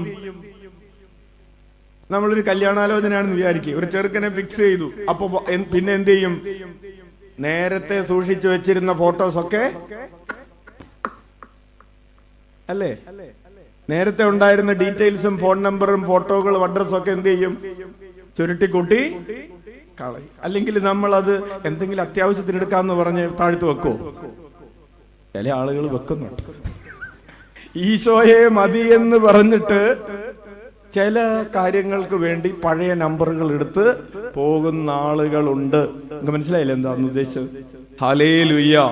അപ്പോൾ ഈശോയെ നേടാൻ വേണ്ടി മറ്റെല്ലാം ഉപേക്ഷിക്കുന്ന ഒരു തലത്തിലേക്ക് ഞാൻ, ആ സൗഹൃദത്തിന്റെ ആ തലത്തിലേക്ക് വളർന്നു പരിശോധിക്കുക. ഹല്ലേലൂയ. ഇനി അടുത്ത സ്റ്റേജ്, ഈശോയെ ഞാൻ മഹത്വപ്പെടുത്തിക്കൊണ്ടിരിക്കുകയാണോ? ഏത് കാര്യത്തിലും, എല്ലാ കാര്യത്തിലും. പൗലോസ് 1 കൊരിന്ത്യർ 10:31 പറയുന്നത് പോലെ, തിന്നുകയോ കുടിക്കുകയോ മറ്റെന്ത് ചെയ്താലും അതെല്ലാം ദൈവമഹത്വത്തിനു വേണ്ടി ചെയ്യുവിൻ. കൈയടിച്ച് നന്ദി പറയാം. വലതുകരം ഉയർത്തി വീശിക്കൊണ്ട് പറയാം, നിങ്ങൾ തിന്നുകയോ കുടിക്കുകയോ മറ്റെന്ത് ചെയ്താലും അതെല്ലാം ദൈവമഹത്വത്തിനു വേണ്ടി ചെയ്യുവിൻ. നമ്മൾ കാണുന്നത് ദൈവമഹത്വത്തിന് വേണ്ടിയാകുന്നു, നമ്മൾ കേൾക്കുന്നത് ദൈവമഹത്വത്തിന് വേണ്ടിയാകുന്നു, നമ്മൾ സംസാരിക്കുന്നത് ദൈവമഹത്വത്തിന് വേണ്ടിയാകുന്നു, വിവാഹം കഴിക്കുന്നത് ദൈവമഹത്വത്തിന് വേണ്ടിയാകുന്നു. അങ്ങനെ എല്ലാ കാര്യങ്ങളും, കുഞ്ഞുങ്ങളെ വളർത്തുന്നത് ദൈവമഹത്വത്തിന് വേണ്ടിയാകുന്നു. എല്ലാ കാര്യങ്ങളും അവന്റെ മഹത്വത്തിന് വേണ്ടി ചെയ്യുന്ന ഒരു തലത്തിലേക്ക് എത്തിയോ? അതാണ് അടുത്ത ചോദ്യം. Price the Lord. ഹല്ലേലൂയ. അപ്പോൾ നമ്മൾ ഏത് സ്റ്റേജിലാണെന്ന് നോക്കാൻ വേണ്ടിയിട്ടാണ് അച്ഛൻ ഈ ചെക്ക് ലിസ്റ്റ് ആവർത്തിക്കുന്നത്. Hallelujah, hallelujah. ഇനി അടുത്ത തലമാണ് പ്രിയപ്പെട്ടവരെ, വിവാഹ നിശ്ചയത്തിന്റെ തലം.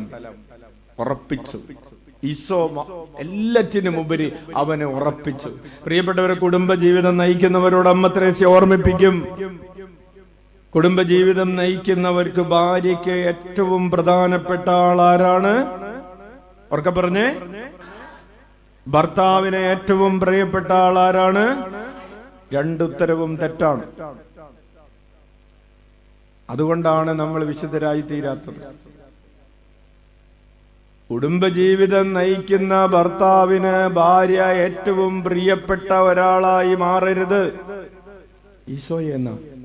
ഈശോയാ അതെന്നെ. ഭർത്താവിന് ഭാര്യയേക്കാൾ പ്രിയപ്പെട്ടതാരായിരിക്കണം? ഉറക്കെ പറഞ്ഞേ. ഭർത്താവിന് ഭാര്യയേക്കാൾ പ്രിയപ്പെട്ടതാരായിരിക്കണം?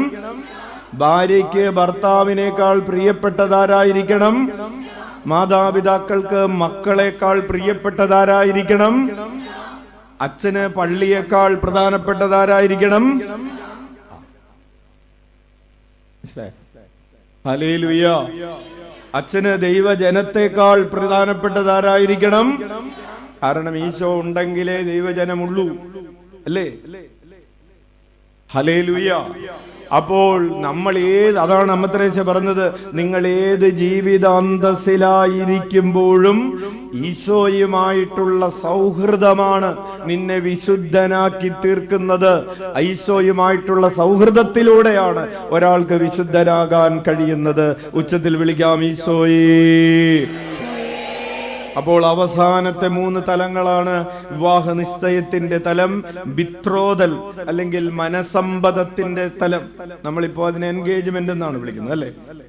അപ്പോൾ അടുത്ത വിവാഹത്തിന്റെ തലം, അത് നമ്മൾ ഇന്റീരിയർ കാസിലിന്റെ 5, 6, 7 സദനങ്ങളെ കുറിച്ച് വ്യാഖ്യാനിക്കുമ്പോൾ അതിനെക്കുറിച്ച് നമ്മൾ പിന്നീട് പറയുന്നതായിരിക്കും.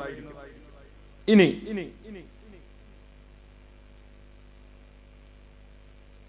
അമ്മ ത്രേസ്യ പറയുന്ന ചില വാക്കുകൾ അച്ഛൻ എടുത്ത് എഴുതി വെച്ചിട്ടുണ്ട്.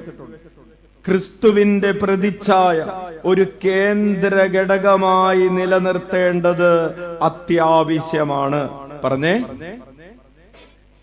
ക്രിസ്തുവിന്റെ പ്രതിച്ഛായ ഒരു കേന്ദ്ര ഘടകമായി നിലനിർത്തേണ്ടത് അത്യാവശ്യമാണ്.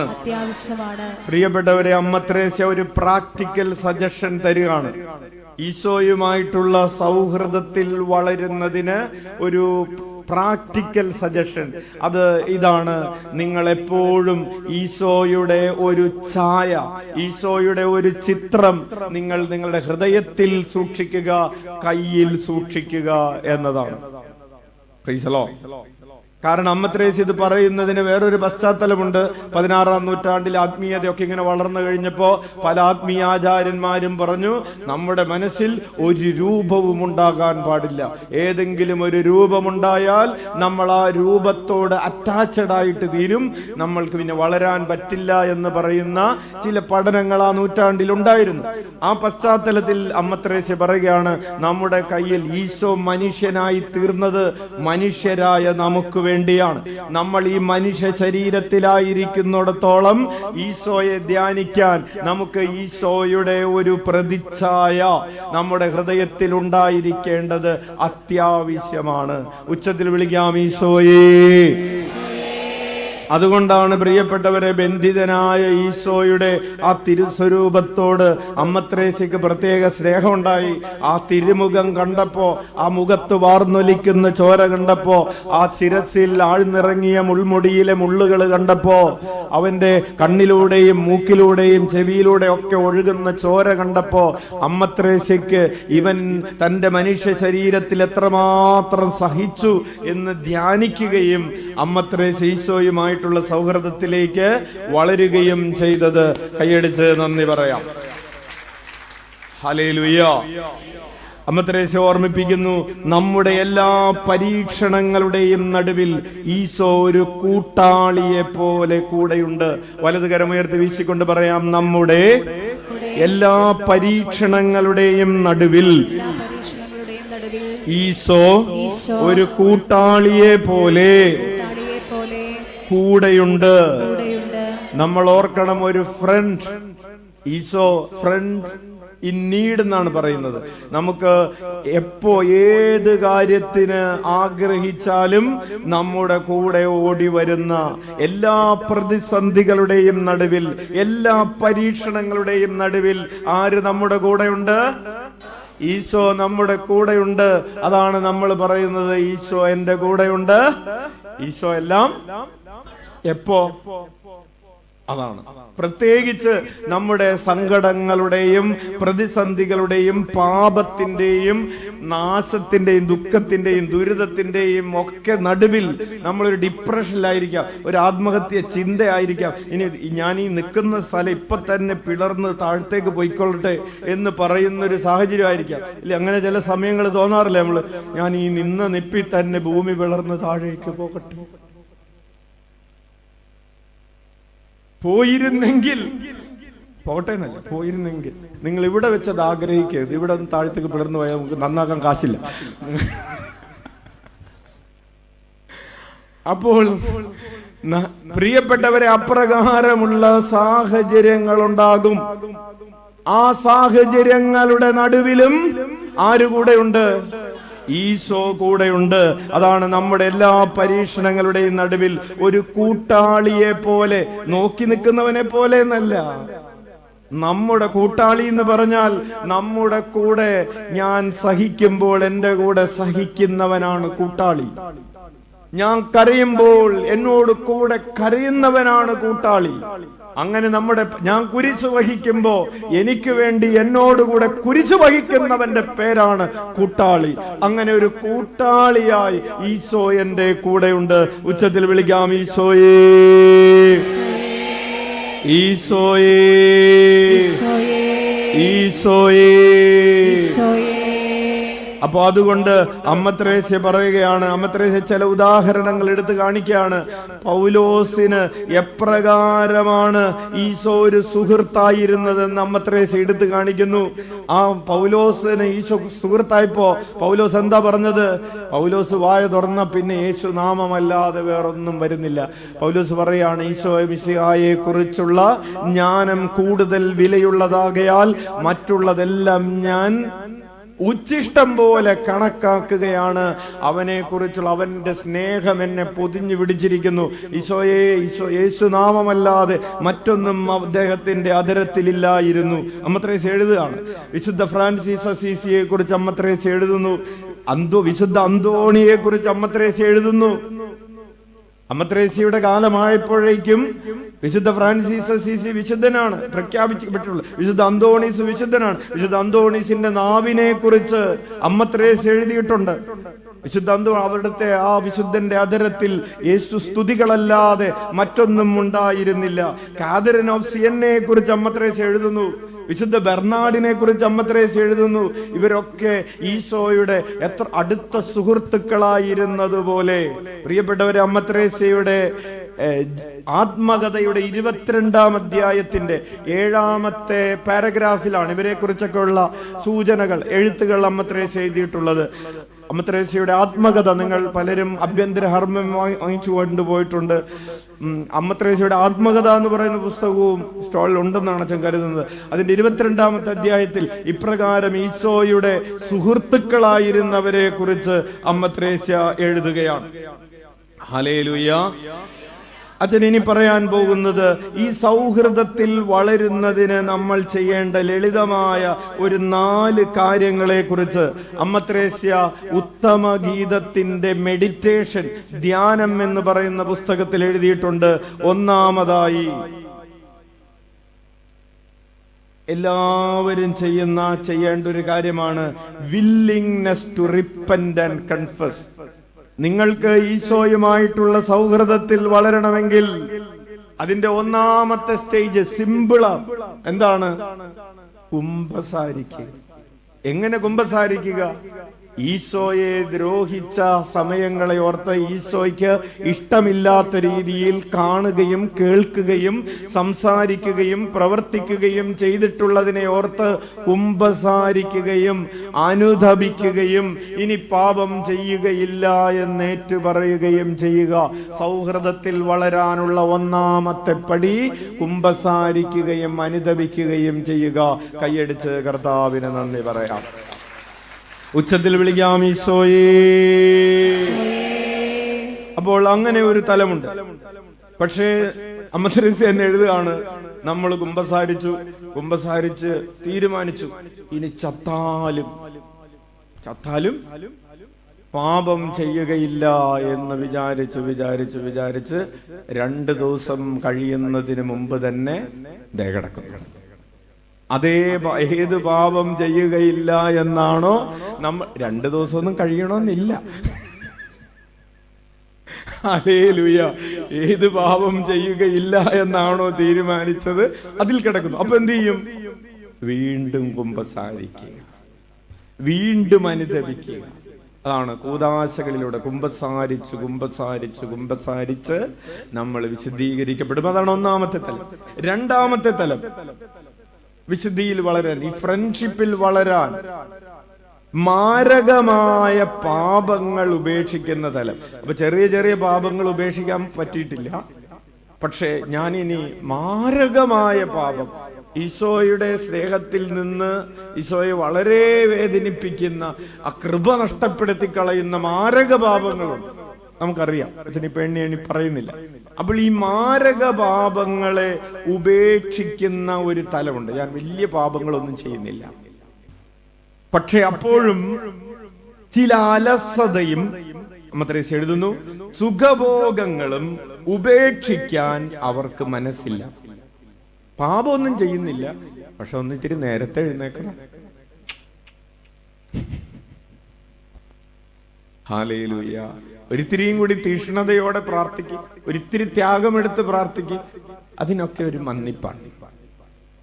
അലസത ഉപേക്ഷിക്കുന്നില്ല, സുഖഭോഗങ്ങൾ ഉപേക്ഷിക്കുന്നില്ല. പള്ളിയിലൊക്കെ പോകാം, പക്ഷെ പള്ളി പോകുന്നതോടൊപ്പം പള്ളി ധ്യാനത്തിന്, ഒരു കൊച്ചു പറഞ്ഞാണ് ഞാൻ ധ്യാനത്തിന് പോകാം. അമ്മ പറഞ്ഞു നീ എന്തായാലും ധ്യാനത്തിന് പോകണം. അമ്മ ധ്യാനത്തിന് പോകാം. ധ്യാനത്തിന് പോയി വന്നിട്ട് ഞാൻ 3 ദിവസം പിക്നിക്കിന് പോകുന്നു. കണ്ടീഷനാണ്.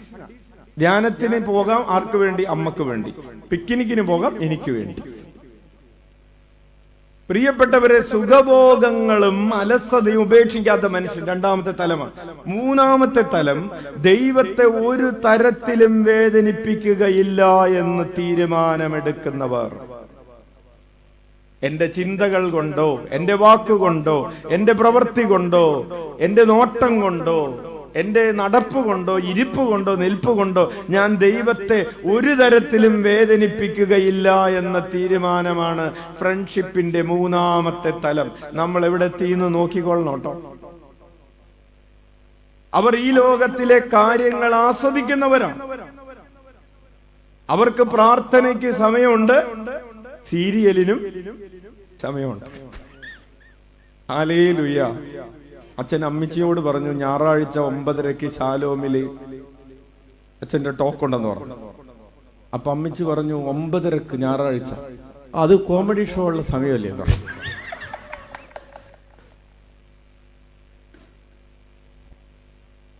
ഹല്ലേലൂയ. അപ്പൊ അതുകൊണ്ട് ഒന്നില്ലെങ്കിൽ ശാലോംകാരി സമയം മാറ്റി അമ്മിച്ചി കാണും. ഹല്ലേലൂയ. അപ്പോൾ അവർക്ക് പ്രാർത്ഥനയ്ക്കും സമയമുണ്ട്, സീരിയലിനും സമയമുണ്ട്. അപ്പൊ അവര് തീരുമാനമെടുത്തിട്ടുണ്ട്, ഒരു കാര്യത്തിലും ദൈവത്തെ വേദനിപ്പിക്കുകയില്ല. പക്ഷെ അപ്പോഴും ചില കാര്യങ്ങൾ അവർ ലോകത്തിൽ തന്നെ ആണ്. അവര് പറയും കുറച്ചൊക്കെ അതും വേണ്ടേ എന്ന് പറയും, അല്ലേ? പ്രിയപ്പെട്ടവരെ, മനുഷ്യർക്കും കർത്താവിനും സ്വീകാര്യമല്ലാത്ത ഒന്നും ചെയ്യാൻ അവർ ആഗ്രഹിക്കുന്നില്ല. പക്ഷേ ലോകത്തിന്റെ താല്പര്യങ്ങൾ അമ്മ തെരേസ പറയുന്നൊരു കാര്യമാണ്, നമുക്ക് മനുഷ്യനെയും സങ്കടപ്പെടുത്താൻ ഇഷ്ടമല്ല, ദൈവത്തെയും സങ്കടപ്പെടുത്താൻ ഇഷ്ടമല്ല, അല്ലേ? മനുഷ്യരെയും സങ്കടപ്പെടുത്താൻ ഇഷ്ടമല്ല, ദൈവത്തെയും സങ്കടപ്പെടുത്താൻ ഇഷ്ടമല്ല. അപ്പോൾ ഒരു സമയത്ത് മനുഷ്യന്റെ ഇഷ്ടം ദൈവത്തിന്റെ ഇഷ്ടവുമായി ക്ലാഷ് ആവുന്ന ചില സമയങ്ങൾ വരും. ഇപ്പൊ നമുക്ക് വീട്ടിൽ വരുന്ന അതിഥികളെ സ്വീകരിക്കണം, ശരി, ദൈവത്തെയും പ്രീതിപ്പെടുത്തണം. വീട്ടിൽ വന്ന അതിഥികൾക്ക് മദ്യപിക്കണം. അപ്പൊ എന്ത് ചെയ്യും? ദൈവത്തിന്റെ ഇഷ്ടത്തെക്കാൾ മനുഷ്യന്റെ ഇഷ്ടത്തിന് നമ്മൾ പ്രാധാന്യം കൊടുക്കും. സമ്മതിച്ചോ? അതാണ് ഈ മൂന്നാമത്തെ തലത്തിലെ പ്രതിസന്ധി എന്ന് പറയുന്നത്. ഉദാഹരണം കൃത്യമായിട്ട് അച്ഛൻ പറഞ്ഞ ഉദാഹരണമല്ല, അമ്മ ത്രേസ്യ തന്നെ പറയുന്ന ഉദാഹരണങ്ങളാണ്. മനുഷ്യന്റെയും ദൈവത്തിന്റെയും ആഗ്രഹങ്ങൾ രണ്ടുപേരെയും സന്തോഷിപ്പിക്കാൻ നടക്കുമ്പോൾ, നമ്മൾ ഇത് തമ്മിൽ ക്ലാഷ് ഉണ്ടാകുമ്പോൾ, നമ്മൾ മനുഷ്യന്റെ ആഗ്രഹങ്ങൾ, ലോകത്തിന്റെ താല്പര്യങ്ങൾ കൂടുതൽ പ്രാധാന്യം നേടുന്നു. ഹല്ലേലൂയ. അപ്പോൾ അങ്ങനെയുള്ള സമയത്ത് ക്രിസ്തുവിന് വേണ്ടി ഒരു നഷ്ടം സ്വീകരിക്കാൻ അവർ തയ്യാറല്ല. ഞാൻ ഇവിടെ കുടിക്കാൻ കൊടുക്കുകയില്ല, എൻ്റെ വീട്ടിൽ കുടിക്കാൻ പറ്റില്ല എന്ന് പറയുമ്പോൾ, നിന്റെ സൗഹൃദം എനിക്ക് നഷ്ടപ്പെട്ടാലും അതിലൊരു കുഴപ്പവുമില്ല, എനിക്ക് കർത്താവിന്റെ സൗഹൃദം മതി എന്ന് പറയുന്ന ഒരു തലത്തിലേക്ക് പ്രിയപ്പെട്ടവരെ വളരുന്നതാണ് നാലാമത്തെ തലം എന്ന് പറയുന്നത്. Those who have forgotten themselves, ക്രിസ്തുവിനോടുള്ള സ്നേഹത്തെ പ്രതി സ്വയം മറക്കുന്നവര്, സ്വന്തം സുഖം, സ്വന്തം ആരോഗ്യം, സ്വന്തം ബഹുമാനം അവർ ഒന്നും കണക്കിലെടുക്കുന്നില്ല. അവര് സ്വന്തം സുഖം കണക്കിലെടുക്കുന്നില്ല. ഈ ദിവസങ്ങളിൽ നമ്മൾ കുറ്റിക്കലച്ചനെ കുറിച്ച് കേട്ടു, അല്ലെ? കുറ്റിക്കലച്ചൻ, ജോർജ് കുറ്റിക്കലച്ചനെ കുറിച്ച് നമുക്കറിയാവുന്നത്. ആകാശപ്പറവകളുടെ ആ പ്രസ്ഥാനമൊക്കെ ആരംഭിച്ച കുറ്റിക്കലച്ചൻ ഒരു തീർത്ഥാടകനെ പോലെ ഒരു സ്ഥലത്ത് നിന്ന് മറ്റൊരു സ്ഥലത്തേക്ക്, അവിടെ നിന്ന് അടുത്ത സ്ഥലത്തേക്ക് ഇങ്ങനെ യാത്ര ചെയ്ത് തെരുവിൽ അലയുന്നവരെ, മാനസിക രോഗികളെ കണ്ടുപിടിച്ച് അവർക്കൊരു സ്ഥലം ഉണ്ടാക്കി കൊടുത്ത് അവിടെ നിന്ന് അടുത്ത സ്ഥലത്തേക്ക് പോയി. ഇങ്ങനെ ഒരു അലച്ചിലിന്റെ ജീവിതമായിരുന്നു. ഇന്ത്യയുടെ ഒരറ്റം മുതൽ അങ്ങേ അറ്റം വരെ ഈ വലിയ പുരോഹിതൻ യാത്ര ചെയ്യുകയും തന്നെ തന്നെ വ്യയം ചെയ്യുകയും തന്നെ തന്നെ ഇല്ലാതെയാക്കി ഈശോയെ പ്രതിയുള്ള സ്നേഹത്താൽ സ്വയം എരിഞ്ഞ ഒരു കത്തി ജ്വലിച്ച ഒരു തിരി പോലെ അലിഞ്ഞില്ലാതെയാവുകയും ചെയ്തൊരു ജീവിതമാണ് കുറ്റിക്കലച്ചന്റെ ജീവിതം. കൈയടിച്ച് നമുക്ക് കർത്താവിന് നന്ദി പറയാം. ആ ജീവിതത്തിൽ നമ്മൾ ഈ പറഞ്ഞതൊക്കെ കാണുന്നുണ്ട്. സ്വന്തം സുഖം ഉപേക്ഷിച്ചു, സ്വന്തം ആരോഗ്യം നോക്കിയില്ല, സ്വന്തം ബഹുമാനം നോക്കിയില്ല. പ്രിയപ്പെട്ടവരെ, നല്ല കഴിവുകളൊക്കെ ഉള്ളൊരു അച്ഛനായിരുന്നു. ഈ അച്ഛനെ കുറിച്ച് ഓരോ കാര്യങ്ങൾ ചെയ്തുകൊണ്ടിരിക്കുമ്പോ പ്രശംസകളേക്കാൾ കൂടുതൽ എന്താണ് ഉണ്ടാകുന്നത്? അപവാദങ്ങളും അപമാനങ്ങളും നിന്ദനങ്ങളും പരിഹാസങ്ങളും ഒക്കെ ജീവിതകാലത്ത് ഇഷ്ടം പോലെ ആ പരിഹാസങ്ങളുടെ പാനപാത്രം മട്ടോളം ഊറ്റി കുടിക്കേണ്ടി വന്നിട്ടുണ്ട്. വേദനകളുടെ, ദുഃഖത്തിന്റെ ഒക്കെ പാനപാത്രം അതിന്റെ അടിത്തട്ട് കാണുന്ന വിധത്തിൽ ഊറ്റിക്കുടിക്കേണ്ടി വന്നിട്ടാണ് ഈ ഭൂമിയിൽ നിന്ന് ആ വലിയ അച്ഛൻ കടന്നുപോയത്, കുറ്റിക്കലച്ചൻ. അപ്പോൾ അത് ഈശോയോടുള്ള സൗഹൃദത്തെ പ്രതി ഇതെല്ലാം എനിക്ക് എന്താണ് നമ്മൾ പറയില്ലേ, അതൊന്നും ഒരു ചുക്കുമല്ല എന്ന് പറയില്ലേ, ഒന്നുമല്ല എന്ന് പറയുന്ന രീതിയിൽ സ്വയം മറന്നുള്ള ജീവിതം, സ്വന്തം ലാഭമോ സ്വന്തം വിശ്രമോ അന്വേഷിക്കാതെ ഈശോയെ സേവിക്കുന്നതിലാണ് എല്ലാ ലാഭവും ഉള്ളതെന്ന് അവർ മനസ്സിലാക്കുന്നു. അമ്മ ത്രേസ്യയുടെ ഉത്തമഗീതത്തെ കുറിച്ചുള്ള ധ്യാനത്തിന്റെ 3-ാം അധ്യായത്തിന്റെ 1-ാമത്തെ പാരഗ്രാഫിൽ അമ്മ ത്രേസ്യ എഴുതുകയാണ്. വലതുകരം ഉയർത്തി വീശിക്കൊണ്ട് പറയാം: സ്വന്തം ലാഭമോ വിശ്രമമോ അന്വേഷിക്കാതെ ഈശോയെ സേവിക്കുന്നതിലാണ് എല്ലാ ലാഭവുമുള്ളതെന്ന് അവർ മനസ്സിലാക്കുന്നു. ഒന്ന് പറഞ്ഞു നോക്കിയേ. സ്വന്തം ലാഭമോ വിശ്രമമോ അന്വേഷിക്കാതെ ഈശോയെ സേവിക്കുന്നതിലാണ് എല്ലാ ലാഭവുമുള്ളതെന്ന് അവർ മനസ്സിലാക്കുന്നു. ആര്? ഈശോയുടെ സ്നേഹിതര്. നമ്മൾ മനസ്സിലാക്കുന്നുണ്ടോ? നമുക്കൊരു പ്രയാസം ഉണ്ടാകുമ്പോ, ഒരു ശുശ്രൂഷ ചെയ്യുന്ന അതിന്റെ കൂട്ടത്തിൽ നമുക്കൊരു പ്രയാസം ഉണ്ടായി, നമ്മൾ പറയുന്നു ഇത് മടക്കി കൂട്ടി പോകാം, ഈ ശുശ്രൂഷ അവസാനിപ്പിക്കാം, ഈ പ്രാർത്ഥന നിർത്താം. Hallelujah, hallelujah. ഒരു സഹോദരി ആവിലയിൽ വന്ന് പ്രാർത്ഥിച്ചു. തിരിച്ച് വീട്ടിൽ ചെന്നപ്പോൾ കഴുത്തിൽ കിടന്ന മാല കാണാനില്ല. ഓക്കെ, അപ്പൊ വീട്ടിൽ തീരുമാനം ഉണ്ടായി, ഇനി മാല കിട്ടാതെ പള്ളിയിൽ പോകുന്നില്ല.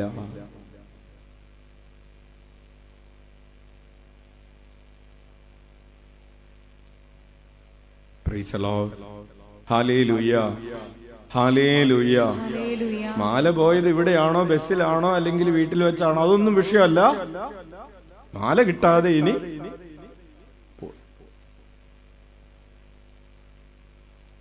കണ്ടോ? നമ്മുടെ സൗഹൃദത്തിന്റെ ലെവല് കണ്ടോ, ഗ്രാഫ് കണ്ടോ? Price the Lord. പ്രിയപ്പെട്ടവരെ, അച്ഛൻ അവസാനിപ്പിക്കുകയാണ്. ഈശോയുമായിട്ടുള്ള സൗഹൃദത്തിന്റെ 4-ാം തലത്തിൽ, അപ്പോൾ ഇതാണ് 4-ാം തലം. ഈ 4-ാം തലത്തിൽ എത്തിയവരുടെ 5 അടയാളങ്ങൾ 2 മിനിറ്റ് കൊണ്ട് പറഞ്ഞപ്പോൾ ഈ ടോക്ക് കംപ്ലീറ്റ് ആവും, അല്ലെങ്കിൽ കുറച്ച് ബാക്കി കിടക്കും. അപ്പൊ അതുകൂടെ ഒന്ന് പറഞ്ഞേക്കാം. 4-ാം തലത്തിലെത്തിയവരുടെ 5 അടയാളങ്ങൾ. 1, ക്രിസ്തുവിനോടുള്ള സൗഹൃദം അത്രമേൽ പ്രാധാന്യമുള്ളത് കൊണ്ട് എല്ലാ ഭൗമിക വസ്തുക്കളോടും അവർ അവജ്ഞ പ്രകടിപ്പിക്കുന്നു. എന്താണ്? വലതുകരം ഒരു വീശിക്കൊണ്ട് പറഞ്ഞ്, ക്രിസ്തുവിനോടുള്ള സൗഹൃദം അത്രമേൽ പ്രാധാന്യമുള്ളത് കൊണ്ട് എല്ലാ ഭൗമിക വസ്തുക്കളോടും അവജ്ഞ പ്രകടിപ്പിക്കുന്നു. അവർക്ക് ചീട്ടുകളി ഇഷ്ടമാണോ എന്ന് ചോദിച്ചാൽ ഇഷ്ടമാണ്, പക്ഷേ അത് വേണ്ട എന്ന് തീരുമാനിക്കുന്നു. കാരണം ആ സമയം കൂടെ ഈശോയെ സ്നേഹിക്കാം. സിനിമ ഇഷ്ടമാണോ എന്ന് ചോദിച്ചാൽ ഇഷ്ടമാണ്, പക്ഷേ അതിനോടൊരു അവജ്ഞ. കാരണം എന്താണ്? ആ സമയം കൂടെ ഈശോയെ സ്നേഹിക്കാം. ചുറ്റി നടക്കാൻ പോകുന്നത് ഇഷ്ടമാണോ എന്ന് ചോദിച്ചാൽ ഇഷ്ടമാണ്, പക്ഷെ അത് വേണ്ടാന്ന് വെക്കുന്നു. ആ ഭൗമിക കാര്യം വേണ്ടാന്ന് വെക്കുന്നു. അതുകൊണ്ട് എന്താണ്? ആ സമയം കൂടെ ഈശോയെ സ്നേഹിക്കാം. അത്രയും മതി. രണ്ടാമതായി, അവർ സ്വന്തം നന്മ ആഗ്രഹിക്കുന്നില്ല. എന്താണ്? അപ്പോൾ പിന്നെ അവർ ആഗ്രഹിക്കുന്നത് മണവാളന്റെ നന്മ മാത്രമാണ് പ്രധാനം. സ്വന്തം നന്മ ശ്രദ്ധിക്കുന്നത് മായയാണ്. നമ്മുടെ എന്തെങ്കിലും നന്മ ശ്രദ്ധിക്കുന്നത് മായയാണ്. ഈശോയുടെ നന്മയാണ് ആഗ്രഹിക്കുന്നത്. മണവാളനായ ഈശോയുടെ നന്മ മാത്രമാണ് പ്രധാനം. വലതുകരം ഉയർത്തി വീശിക്കൊണ്ടെന്ന് പറഞ്ഞേ, അവർ സ്വന്തം നന്മ ആഗ്രഹിക്കുന്നില്ല, മണവാളന്റെ നന്മ മാത്രമാണ് പ്രധാനം. മൂന്നാമത്തെ അടയാളം, 4-ാമത്തെ സ്റ്റേജിലുള്ളത്, നല്ല സുഹൃത്തുക്കളുടെ 3-ാമത്തെ അടയാളം, കർത്താവിനെ സ്നേഹിക്കുന്നവരോടൊപ്പം മാത്രം സന്തോഷിക്കും. പറഞ്ഞേ, അവർ കർത്താവിനെ സ്നേഹിക്കുന്നവരോടൊപ്പം മാത്രം സന്തോഷിക്കും. അതായത് അവര് കമ്പനി കൂടാൻ പോകുമ്പോൾ കർത്താവിനെ സ്നേഹിക്കാത്തവരുടെ കൂടെ അവർ ആഘോഷങ്ങൾ നടത്താൻ പോവുകയില്ല. കർത്താവിന്റെ സ്നേഹിതരോടുകൂടെ മാത്രം അവർ പോവുള്ളൂ. 4-ാമതായി, അവർക്ക് ഈ ലോക ജീവിതം അടുത്തു തുടങ്ങുന്നു. എന്താണ്? നമ്മളിപ്പോ ഒരു കാര്യം തീരുമാനമായി അല്ലേ? അവർക്ക് ഈ അമത്രേശ പറയാണ്, ഈ പൗലോസ് ഒരു പ്രാവശ്യം പറഞ്ഞില്ലേ, എനിക്ക് മരിച്ച് ദൈവത്തോടുകൂടെ ആയിരിക്കാനാണ് ഞാൻ ആഗ്രഹിക്കുന്നത്.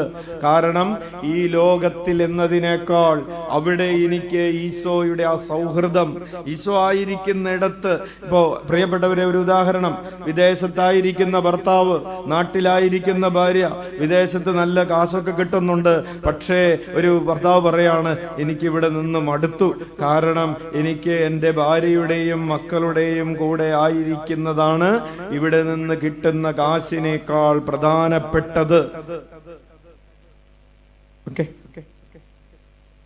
കിട്ടിയോ? അതുകൊണ്ട് അവിടെ കിട്ടുന്ന സുഖവും സമ്പത്തും ജോലി ഉപേക്ഷിച്ചിട്ട് രാജിവെച്ചിട്ട് എന്ത് ചെയ്തു? ഭാര്യയുടെയും മക്കളുടെയും കൂടെ നിൽക്കാൻ വേണ്ടി വീട്ടിലേക്ക് വന്നു. അല്ലെങ്കിൽ ഒരു സഹോദരി, ഭർത്താവും മക്കളും നാട്ടിലാണ്, വിദേശത്ത് ജോലിയൊക്കെ ഉണ്ടായിരുന്നു, നല്ല പൈസയൊക്കെ ഉണ്ടായിരുന്നു, പക്ഷെ അത് രാജിവെച്ചിട്ട് വീട്ടിലേക്ക് വന്നു. കാരണം ഇവിടെ ഇഷ്ടപ്പെടുന്നവന്റെ കൂടെ നിൽക്കുന്നതാണ് പ്രിയപ്പെട്ടവരെ ഹൃദയത്തിന്റെ ദാഹം എന്ന് പറയുന്നത്. അപ്പോ ഈ ഭൂമിയിൽ ജീവിക്കുന്ന നമുക്ക് ഈശോയുടെ പൂർണ്ണമായ സാന്നിധ്യം, കാര്യം ശരിയാണ്, വീഡിയോ കോളൊക്കെ ചെയ്യുന്നുണ്ടെങ്കിലും അത് പോരാ അല്ലേ? ഈശോയുമായിട്ട് നമുക്ക് പൂർണ്ണമായ ഐക്യമുള്ളത് എവിടെയാണ്? സ്വർഗത്തിലാണ്. അതുകൊണ്ടാണ് അമത്രേ ചെയ്യുന്ന ഈ ലോക ജീവിതം മടുത്തു തുടങ്ങുന്ന, ലൈഫ് ബിക്കം ടയർസം. അഞ്ചാമതായി അവസാനമായും, ദൈവം എനിക്ക് നൽകിയിരിക്കുന്ന അവസരങ്ങൾ ഞാൻ പാഴാക്കി കളയുമോ എന്നൊരു ഭയം. ദൈവം ഈ ഭൂമിയിൽ എനിക്ക് ഈശോയുമായിട്ടുള്ള ബന്ധത്തിൽ വളരാൻ ഒത്തിരിയേറെ സൗകര്യങ്ങൾ തന്നിട്ടുണ്ട്. അപ്പൊ എൻ്റെ ഉള്ളിലൊരു പേടി, ഞാൻ ഏതെങ്കിലുമൊക്കെ തെറ്റുകൾ ചെയ്ത് ഈ അവസരം, ദൈവം എനിക്ക് തന്നിട്ടുള്ള അവസരങ്ങൾ പാഴാക്കി കളയുമോ എന്നുള്ള ഭയം ആർക്കുണ്ടാകും? ഈശോയുമായി സൗഹൃദത്തിന്റെ 4-ാം തലത്തിലുള്ളവർക്കുണ്ടാകും. ഹല്ലേലൂയ. പ്രിയപ്പെട്ടവരെ, അച്ഛൻ ഈ ക്ലാസ് അവസാനിപ്പിക്കുകയാണ്. നമ്മൾ പറഞ്ഞത് വിശുദ്ധിയെ കുറിച്ചുള്ള അമ്മ ത്രേസ്യയുടെ കാഴ്ചപ്പാടാണ്. എല്ലാവർക്കും വിശുദ്ധരായി തീരാൻ സാധിക്കും. ഈശോയുമായിട്ടുള്ള സൗഹൃദമാണ് വിശുദ്ധി. ആ സൗഹൃദത്തിൽ വളരാനുള്ള 4 പ്രത്യേകമായിട്ടുള്ള പടവുകൾ, സൗഹൃദത്തിൽ ആണോ എന്ന് പരിശോധിക്കാനുള്ള 5 മാനദണ്ഡങ്ങൾ നമുക്ക് കണ്ണുകളടക്കാം.